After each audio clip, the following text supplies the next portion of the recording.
BRS ఓట్లేసిన వాళ్ళు ఉండవచ్చు, BJP ఓట్లేసిన వాళ్ళు ఉండవచ్చు, కాంగ్రెస్ ఓట్లేసిన వాళ్ళు ఉండవచ్చు, ఏదో ఒక పార్టీకి నమ్ముకున్న పార్టీకి ఓట్లేసిన వాళ్ళు ఉండవచ్చు. కానీ మీరు ఏదో ఒక పార్టీకి ఓట్లేస్తే వేయవచ్చు, మీరు ఏదైనా పార్టీ ఎమ్మెల్యే. కానీ నాకు నా జాతి మీద ప్రేమ తప్ప నాకు ఏ పార్టీ మీద నాకు ప్రేమ లేదు. నా జాతి ఎగ్జాంపుల్ మీ అన్నగా చెప్తున్నా, 30 ఏళ్ళుగా నా ఒంటి మీద కండువ నల్ల కండువే ఉన్నది, భవిష్యత్తులో నల్ల కండువే ఉంటుంది. నా ఒంటి మీద ఏ పార్టీ కండువ రానివ్వలేదు. వర్గీకరణ చేస్తామంటే చంద్రబాబు నాయుడుకి మద్దతు ఇచ్చిన రోజులు ఉన్నాయి, కానీ ఆయన ఇచ్చిన పదవులు తీసుకోలే. వర్గీకరణ చేస్తామంటే కాంగ్రెస్ సపోర్ట్ చేసిన రోజులు ఉన్నాయి, వాళ్ళు ఇచ్చిన పదవులు తీసుకోలే. వర్గీకరణ చేస్తామంటే మన బీజేపీ సపోర్ట్ చేసిన రోజులు ఉన్నాయి, వాళ్ళు ఇచ్చిన పదవులు తీసుకోలే. అంటే నాకు పార్టీలు ముఖ్యం కాదు, నా జాతి భవిష్యత్తు ముఖ్యం అనే విషయం మీ దృష్టికి నేను తీసుకుంటున్నాను. కానీ ఇక్కడ ఎవరు మాల వాళ్లకు ఎక్కడి నుంచి పలుకుబడి ఈ స్థాయిలో ఉన్నది. ఇప్పుడు మాల వాళ్ళ పరిస్థితి ఎట్లున్నదంటే, వర్గీకరణను ఎవరన్నా సమర్థించని, వాళ్ళు ఏ స్థాయిలోనూ ఉండని, మేము మాత్రం వర్గీకరణను సమర్థించాం, మేము వర్గీకరణను అడ్డుకొని తీరుతాం. మాదిగల పక్షాన సమాజం ఉండనియండి, మా పక్షాన ఎవరు లేకపోయినా పర్లేదు, కానీ మేము అడ్డుకొని తీరుతామని అంత స్వార్థంతో వాళ్ళు ఆలోచిస్తున్నారు. ఈ నేపథ్యంలో వాళ్ళు ఎవరిని గౌరవిస్తలేరు, ఏ నిర్ణయాలను గౌరవిస్తలేరు అనడానికి ఒక ఉదాహరణకు తీసుకొస్తున్నాను నేను. అంబేద్కర్ కాలంలో రిజర్వేషన్ల కోసం పోరాటం చేసింది 90 సంవత్సరాల క్రితం. ఆయన సరిగ్గా మన దళితుల కోసం రిజర్వేషన్ల కోసం ఒక పోరాటం మొదలు పెట్టాలని 1924లో ఒక సంఘం మొదలుపెట్టిండు ఆయన అంబేద్కర్. మనం కదా ఎంఆర్పిఎస్ మొదలుపెట్టింది 94 అంటున్నాం కదా, 1994లో మనం ఎంఆర్పిఎస్ అంటున్నాం కదా. అట్లనే అంబేద్కర్ రిజర్వేషన్ల కోసం పోరాటం మొదలుపెట్టే సంఘం పెట్టింది మాత్రం 1924లో. 24 నుంచి 28 వచ్చేటప్పటికి సంఘాన్ని బాగా డెవలప్ చేసుకున్నాడు. 28 నుంచి గట్టిగా పోరాటం మొదలుపెట్టిండు. ఆ పోరాటం ఏంటిది? ఈ దేశంలో దళితులకు ప్రత్యేక రిజర్వేషన్లు కావాలని, ప్రత్యేక రిజర్వేషన్లు కావాలని పోరాటం చేస్తున్నప్పుడు ప్రత్యేక రిజర్వేషన్లు మేము అంగీకరించమని చెప్పి అగ్రకులాలు అడ్డం పడ్డాయి. అప్పుడు అగ్రకులాలు అడ్డం పడుతున్న క్రమంలో అగ్రకులాల వాదన ఎవరు భుజం మీద వేసుకున్నారంటే గాంధీ భుజం మీద వేసుకున్నాడు. అందుకనే గాంధీకి అంబేద్కర్ మధ్యలో పోరాటం జరిగింది. అంటే దళితుల పక్షాన అంబేద్కర్ రిజర్వేషన్ కావాలని, దళితులకు రిజర్వేషన్లు వద్దని చెప్పి గాంధీ రోడ్డు మీద పడ్డాడనే విషయం మనకు మర్చిపోవద్దు.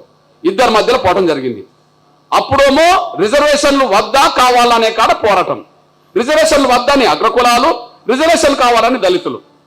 ఇప్పుడు సీన్ మారింది. రిజర్వేషన్లు 70 సంవత్సరాల తర్వాత అమలు జరుగుతున్న క్రమంలో దళితుల్లోనే రిజర్వేషన్ ఫలాలు ఎక్కువ పొందిన వాళ్ళు ఉన్నారు, రిజర్వేషన్ ఫలాలు పొందిన వాళ్ళు ఉన్నారు.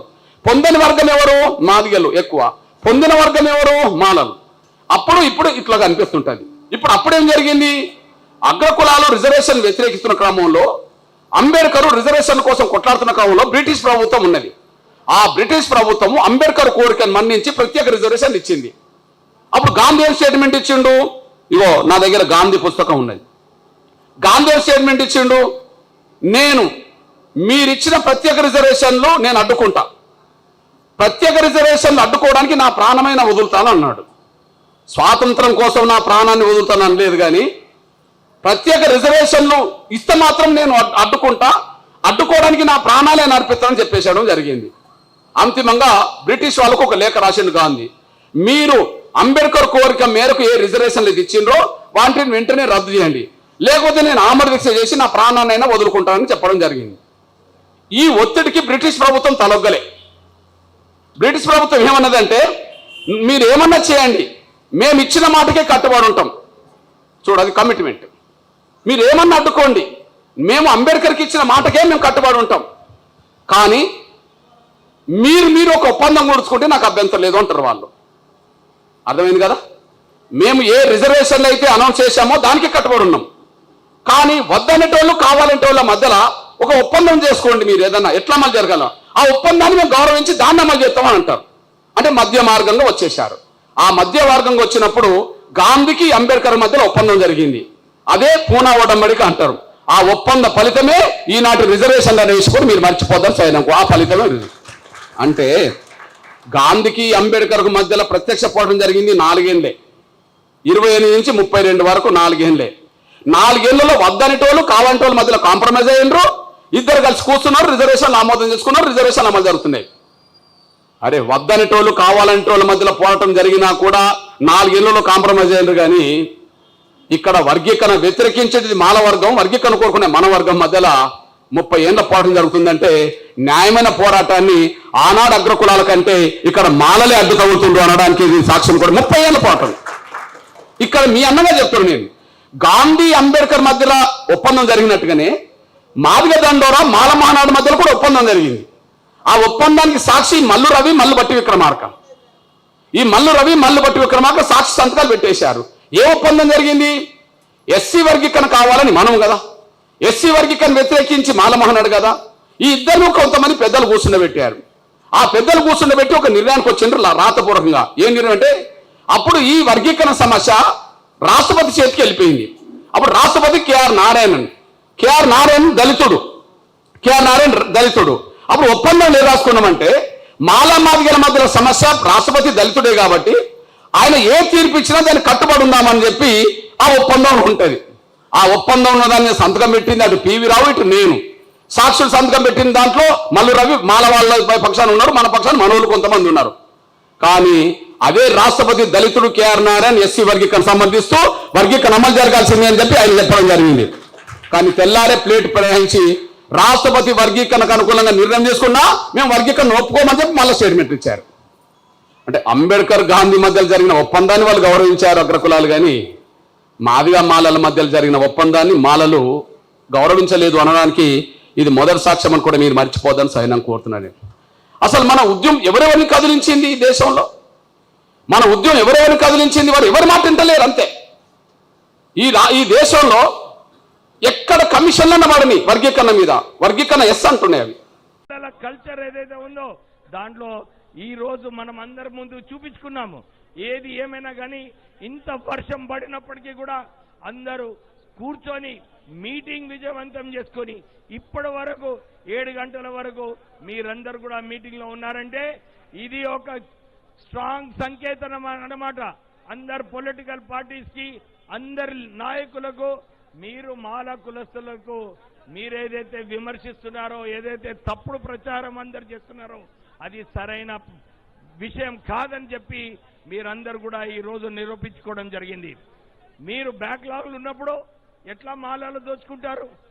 నిజంగానే ఈ ఏదైతే తప్పుడు ప్రచారాలు చేస్తున్నారో, ఇంకా అదే కాక ఇప్పుడే చాలా మంది చెప్పినట్టు బాబాసాహెబ్ అంబేద్కర్ గారు రిజర్వేషన్స్ ఇచ్చినప్పుడు మాలా మాదిగలని చెప్పి ఆలోచించలేదు.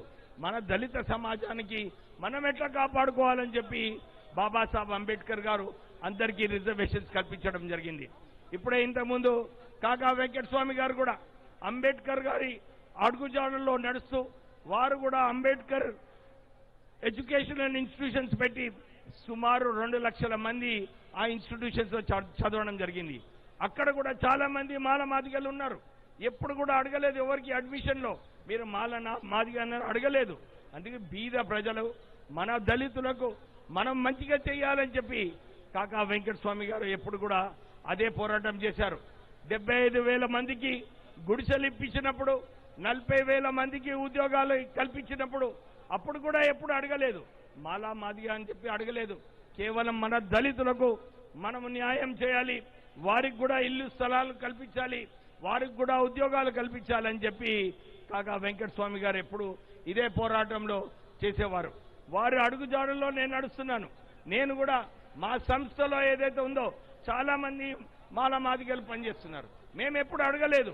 కానీ ఏదైతే దుష్ప్రచారం ఏదైతే వారు చేస్తున్నారో మన మాల కులం పైన మనం దోచుకున్నాము, మనం నిధులు తీసుకున్నామని, మనం ఎప్పుడు కూడా ఎవరు నిధులు తీసుకోలేదు. మనం మన బలంతోని మనం ఏదైతే కష్టపడి మన మాల కులస్తులందరూ కూడా మంచి పేరు సంపాదించుకున్నారు. మీరందరూ చూస్తున్నారు. బాబాసాహెబ్ అంబేద్కర్ గారు ఏదైతే ప్రపంచంలోనే ఒక మంచి వ్యక్తి, ఒక దళితులకు కొట్లాడిన వ్యక్తి అని చెప్పి ప్రపంచంలో ఉన్న విగ్రహాలలో బాబాసాహెబ్ అంబేద్కర్ విగ్రహాలు అన్ని విగ్రహాల కన్నా టాప్ లో ఉంటుంది. ఎందుకు? వారు ప్రజల కోసం న్యాయం చేశారు. వారు ఎప్పుడు కూడా బాబాసాహెబ్ అంబేద్కర్ గారు బీద ప్రజలకు, మీరు కాన్స్టిట్యూషన్ లో చూసినప్పటికీ కూడా బీద ప్రజల గురించి సేఫ్ గార్డ్స్ ఇచ్చినారు, మహిళలకు సేఫ్ గార్డ్స్ ఇచ్చినారు. ఎక్కడైతే సప్రెషన్ ఉంటుందో దాన్ని ఎదురు తీర్చడానికి బాబాసాహెబ్ ఎప్పుడు కూడా వారు కష్టపడడం జరిగింది. ఇప్పుడు మనం చూస్తున్నాము నిజంగానే మాల కులస్తులందరూ కూడా బాబాసాహెబ్ అంబేద్కర్ దేవుడు అని అనుకుంటారా లేదా? మనకు బాబాసాహెబ్ అంబేద్కర్ మనకు కాపాడిండా లేదా? వారిపైన విమర్శలు చేసినప్పుడు మాల కులస్తులు ఏం చేయాలయ్యా మీరు చెప్పండి, నిజంగా చెప్పండి. నేను ఈ సభ ద్వారా అందరికీ కూడా ఒక చేతావని ఇస్తున్నాను. ఖబర్దార్ డాక్టర్ బిఆర్ అంబేద్కర్ గురించి చేతావని ఇస్తున్నాను. ఖబర్దార్ డాక్టర్ బిఆర్ అంబేద్కర్ గురించి ఎవరైనా విమర్శిస్తే మాలలు ఊరుకోరు అని చెప్పి మీ అందరికీ కూడా ఒక చేతావని అన్నమాట. మాల కులస్తులు ఇప్పుడు ఇంకా ఊరుకోరు, జాగ్రత్తగా మాట్లాడండి. మీరు ఏదైతే మాల కులస్తుల పైన విమర్శలు చేస్తున్నారో ఆలోచించండి, ఇంకా ఊరుకోరు. ఎందుకంటే అందరు మాలలు కూడా ఇదే అనుకున్నారు. ఇది ఒక సమయం వచ్చేసింది, మనం అందరం కూడా కలిసి మనము ఒక ఐక్యంగా ఉండి మన హక్కులు మనం సాధించుకోవాలని చెప్పి మాలలందరూ కూడా ఇదే నిర్ణయానికి రావడం జరిగింది. నేను అన్ని పొలిటికల్ పార్టీస్లో చూశాను, మాలలకు చాలా చిన్న చూపు ఉన్నది. వాళ్ళందరూ ఏమనుకుంటున్నారంటే మాలలు చాలా తక్కువ సంఖ్యలో ఉన్నారు, వీళ్ళను పక్కకు పెడితే ఏం కాదని చెప్పి అనుకున్నారు. కానీ మీరందరూ కూడా ఒక్క పిలుపులో ఇంతమంది రావడము, వీళ్ళందరూ పొలిటికల్ పార్టీస్కి ఒక చెంప దెబ్బ కొట్టినట్టు వాళ్ళందరికీ కూడా ఒక సరైన సమాధానము. అరే మేము కూడా ఈ రాష్ట్రంలో అన్నిటికన్నా ఎక్కువ కులాల సంఖ్యలో మాల కులము సెకండ్ హైయెస్ట్ సంఖ్య అని చెప్పి మీరందరూ కూడా నిరూపించుకున్నారు. మేము అందరికీ కూడా ఇదే చెప్తున్నాను, ఈ ఆత్మ గౌరవం ఏదైతే మాలలకు తగ్గాలో అందరూ కూడా ఆలోచించుకోవాలి. ఎందుకంటే చాలా మంది వ్యక్తులు మాట్లాడేటప్పుడు ఇదే చెప్పారు, మన సంఖ్య ఇంత పెద్దగా ఉన్నప్పుడు అందరూ కూడా గమనించి మన మాలలకు ఏదైతే గుర్తింపు రావాలో అది డెఫినెట్లీ ఇవ్వాలని చెప్పి మీరందరూ కూడా ఒక స్ట్రాంగ్ మెసేజ్ పంపించడం జరిగింది. చాలా మంది నా మీద విమర్శలు చేస్తున్నారు, సారీ మంత్రి పదవి కోసం చేస్తున్నారు. అందరూ మర్చిపోయినారు, తెలంగాణ ఉద్యమంలో నేను పార్లమెంట్లో అప్పుడు ఎంపీస్తో కలిసి పోరాడినప్పుడు నా మీద ఈడీ రేడ్ కావడం జరిగింది. కానీ నేను వెనుకకు పోలేదు. నేను అప్పుడు తెలంగాణ ఉద్యమం కోసము తెలంగాణ సాధించుకోవాలని చెప్పి నేను ఆ రోజులలో ఉద్యమం చేయడం జరిగింది. నా పైన ఈడీ రేడు, ఇన్కమ్ ట్యాక్స్ అన్ని కూడా అయినాయి, కానీ వెనుకకు పోలేదు. తెలంగాణ సాధించుకునే వరకు కొట్లాడడం జరిగింది. తర్వాత నిరంతరం కేసీఆర్ వ్యతిరేకంగా కొట్లాడినప్పుడు కూడా చాలా పదవులు నాకు ఆఫర్ రావడం జరిగింది. కానీ నేను ఎప్పుడు కూడా పదవుల పైన ఆశ ఎప్పుడు కూడా చూపించలేదు. నా బలం నాకున్నది, ఎందుకంటే ఉద్యమంలో పనిచేస్తాను. కాకా వెంకటస్వామి గారి లెగసీ ఉంది. మా బలంతోనే అందరు కూడా మాకు ఆహ్వానిస్తున్నారు. నేను మీ అందరికీ కూడా విశ్వాసం ఇస్తున్నాను, మీ అందరూ మన మాలల హక్కులు కాపాడుకోవాలి, మన మాలల ఆత్మ గౌరవం కాపాడుకోవాలి. మనకు ఏదైతే గుర్తింపు రావాలో అన్ని పొలిటికల్ పార్టీస్ కూడా మనకు ఆ గుర్తింపు ఇవ్వాలని చెప్పి మీ అందరికీ భరోసా ఇప్పిస్తూ మనం అందరం కలిసి పోరాడదామా లేదా మన హక్కుల కోసము? ఏమయ్యా ఎక్కువ దమ్ము లేదు, అందరు పోయే మూడ్లో ఉన్నారా? ఏమి హక్కుల కోసం కొట్లాడదామా లేదా? ఇంకా గట్టిగా చెప్పండి, కొట్లాడదామా లేదా? ఎవరైతే డాక్టర్ బిఆర్ అంబేద్కర్ గారిని విమర్శిస్తారో, వారిపైన తప్పుడు వ్యాఖ్యలు చేస్తారో వారನ್ನು ఊరుకుందామా? మనము ఊరుకుందామా? ఇంకా ఎవరు చెప్తలేరేమయ్యా, ఊరుకుందామా? మనం అందరం కూడా ఒక్క తాటి పైన ఉండాలి. నేను అన్ని చాలా సార్లు సంఘాలు చాలా ఉన్నాయి, మాలా సంఘాలు చాలా ఉన్నాయి, చాలా ఉద్యోగ సంఘాలు చాలా ఉన్నాయి. అందరికీ నేను ఒకటే కోరుతున్నాను, మనం అందరం కలిసి ఉన్నప్పుడే మనము బలంగా కొట్లాడవచ్చు. లేకుంటే అందరూ విభజించి మన కులాన్ని వీక్ చేసి